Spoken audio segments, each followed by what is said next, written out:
Hey guys, thanks for coming back. This is actually part 2. The last video, part 1, I'm going to pop up at the top. You can click the link up there if you want to watch that first, but you do not have to watch that in order to understand all of the craziness that is about to unfold in this Etsy store today. I don't think I have reviewed any Etsy store or done any sort of case study that was as crazy and caught me as off guard as this store did. So I'm really excited to dig in here and show you what I uncovered. Let's check it out. Hi, I'm Jess. I've built multiple 6- and 7-figure Etsy stores in various niches, getting sales like these, and learning the ins and outs of Etsy, Amazon, and more. A wild and crazy event led me to start a totally new life traveling abroad, giving me the unique opportunity to step back, work a lot less, and start sharing all of my Etsy insights with you. So hit that subscribe button, grab a pen and paper, and let's jump in. Hey guys, welcome to the dramatic conclusion of what has quickly turned into a 2-part video. This is so wild. So in the first half of the video, the first part, I went over this store called Happy Living Goods and I really discussed some crazy sales they made. I told you in the first video that they made about $58,000 in their first 6 months of being open, which is absolutely nuts.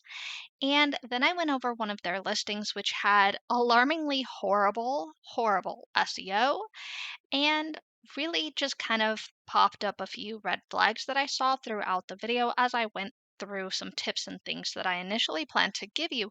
But when I went to do that second listing, I really started to notice some crazy things, some very big red flags, and I had to add on to this. I just had to do a part 2 that went over what the heck is going on? How this store managed to make $58,000 so quickly, and I don't want to say the unethical ways they managed to go about this, but the perhaps dubious methods of marketing that have occurred here that you definitely want to learn from and avoid. So, anyways, let's jump in here and take a look at what is going on.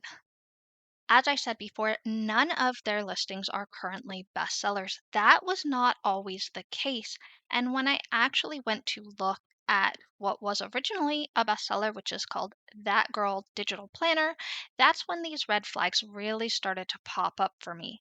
So the first thing that I noticed when I went back to their store was that they had in fact changed their store name. They changed their branding and they were essentially giving away their planner for free. They were marketing it as a 1-day sale, and I thought, that's unusual. So I waited and I checked back the next day and the day after that, and that 1-day sale of free planners is still going on. It gets a little bit weirder than that. That was just the first initial red flag that made me want to kind of dig in here and see why they were giving away planners that were initially selling like absolute craziness. So, the first thing that I want to point out to you guys before we really dig into some of those dubious practices I mentioned before is that they are currently selling these at 6 cents as their whole free planner giveaway concept. The first day that I noticed they had changed their branding and launched this whole free planner giveaway, it was actually listed at $1. The next day that I checked, it was actually listed at, I believe, about 45 cents or so. And I wish I had taken screenshots, but I was really busy and I just didn't have the chance. So on that third day, when I did have a chance to jump in here and start capturing some of this for you guys, I noticed that they were now dropped down to 6 cents. So just to be clear, the listing fee on every Etsy item is 20 cents. Plus you have selling fees, you have transaction fees, payment processing fees, etc. So they are literally paying people at this point to take their planners. They are losing money every time they sell something. That makes 0 sense. And I'm going to explain to you exactly why they're doing that because when you start to uncover the evolution of what is going on here, it really starts to piece together a very troubling picture. So, let's talk about the first crazy red flag that I started to notice aside from this whole 1-day sale nonsense. So, the first step in figuring out why they were suddenly paying people to take these products off their hands, especially digital products, this is just absolutely unheard of. My first step to figuring out this puzzle was digging through their feedback. So, I literally started at their very oldest feedback and I went page by page to kind of break down what was going on, what they were looking at, and all of that good stuff. What I ended up uncovering is that they had, at the time of recording this little snippet for you, 149 total pages of feedback. So they had a total of 1,481 feedbacks. About 98% of their feedback in their Etsy store altogether was from one listing. It was from that girl planner that I mentioned earlier.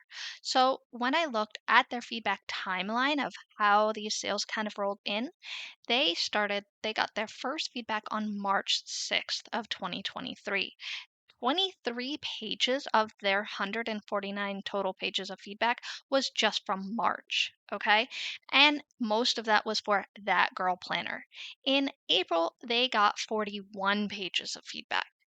And in May, they got 61 pages of feedback. So we're talking 150 pages total, just about.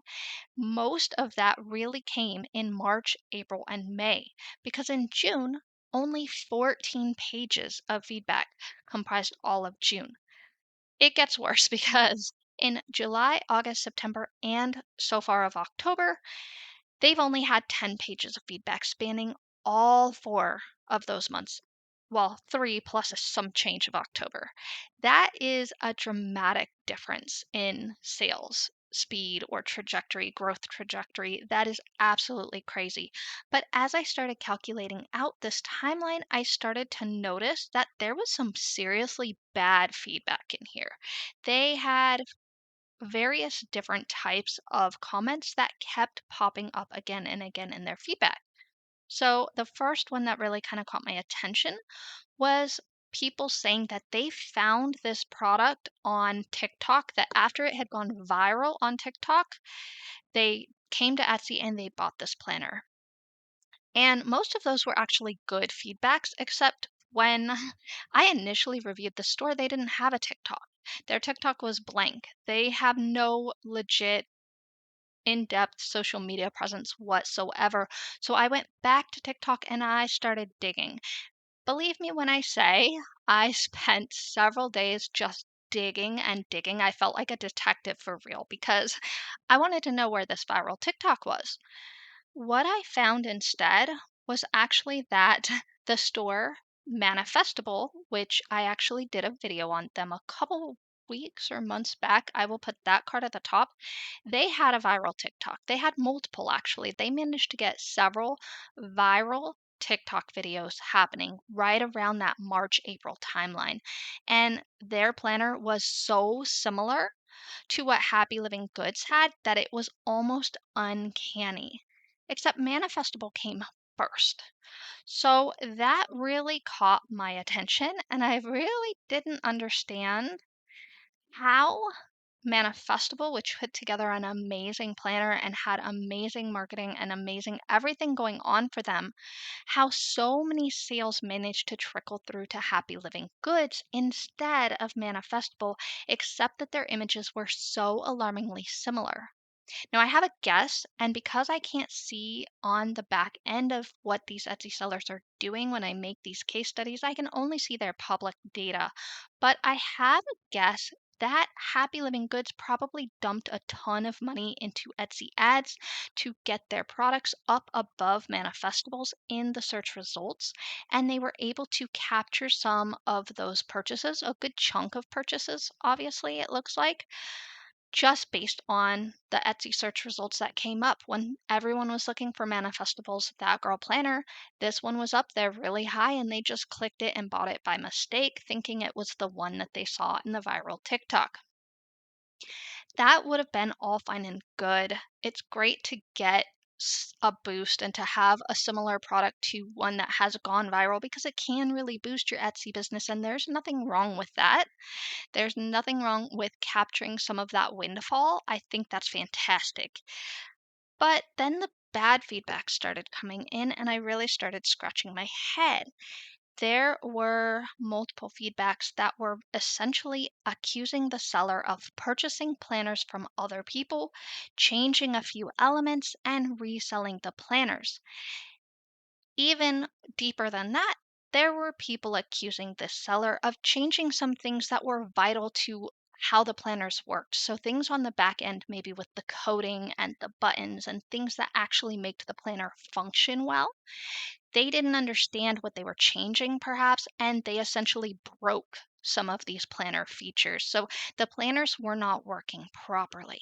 And that's where these bad feedbacks really start to increase and increase and increase.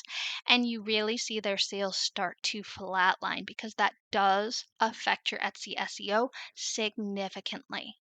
So they're getting these bad feedbacks. They're talking about planners being broken. But then I noticed another kind of bad feedback that started to appear more and more frequently. So, in the Etsy reviews that I was seeing, they were suggesting that the seller was giving away a free item in exchange for a 5-star review immediately. So, essentially, they were getting 5-star reviews by giving away a free item, but the buyers hadn't really had a chance to explore how these products were working or how well they liked them before asking for that review. So that's where it gets really dubious. We have broken planners, we have reviews being asked for without any merit involved whatsoever, and it really starts to add together into kind of a mess.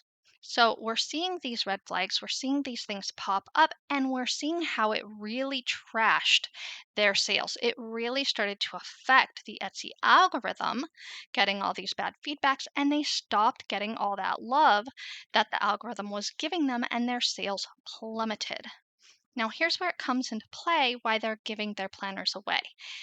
This is a seller who I think is very, very smart and very clever, and they have figured out these clever little ways to hack the Etsy algorithm to work in their benefit, right? They've figured out how to get 5-star reviews right away, and they've figured out how to get sales off of a planner that's very, very similar to one that's gone viral. They have figured these things out. They are used to hacking the algorithm.